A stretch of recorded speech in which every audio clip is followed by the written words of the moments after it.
Hi friends, good morning. இன்றைக்கி வந்து ஒரு நைட் ரொட்டீன் தான் ஃப்ரெண்ட்ஸ் ஷேர் பண்ண போகிறேன். அன்றைக்கி வந்து பூரியும் உருளைக்கிழங்கு குருமாவும் தான் ரெடி பண்ணியிருந்தேன். எண்ணெய் ஊற்றி கொஞ்சம் கடுகு, சோம்பு எல்லாம் போட்டு நல்லா பொரிஞ்சதுக்கப்புறம் கட் பண்ணி வச்ச இஞ்சியும் பூண்டும் கையோடு சேர்த்துட்டேன். அதுவும் நல்லா பொரிஞ்சதுக்கப்புறம் கொஞ்சம் கருவேப்பிலை, பச்சை மிளகாய் எல்லாம் சேர்த்துட்டு நீல வாக்கில் நல்லா மெல்லிசாக கட் பண்ண வெங்காயத்தையும் சேர்த்துக்கிட்டேன். வெங்காயம் வந்து நல்ல ஒரு கண்ணாடி பதத்துக்கு வர அளவுக்கு நல்லா வதக்கிக்கிட்டேன். கொஞ்சம் உப்பு போட்டோன்னா நல்லா சீக்கிரமாகவே வதங்கிடும். வெங்காயம் நல்லா வதங்கினதுக்கப்புறம் கட் பண்ணி வச்சுருந்த தக்காளியும் சேர்த்துட்டேன். தக்காளியும் நல்லா மிக்ஸ் பண்ணி கொஞ்சம் குழஞ்ச தக்காளி வந்து கொஞ்சம் குழையிற அளவுக்கு வந்ததுக்கப்புறம் காரத்துக்கு வந்து பச்சை மிளகாய் மட்டும்தான் சேர்த்துருந்தேன்.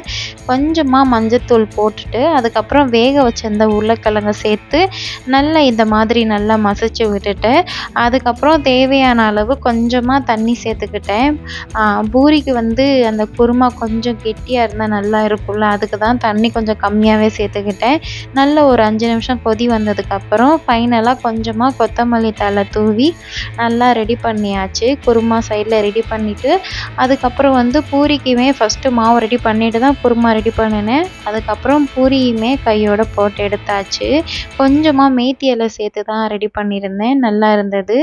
ஓகே ஃப்ரெண்ட்ஸ், பாய். இன்னொரு வீடியோவில் பார்க்கலாம். தேங்க்யூ.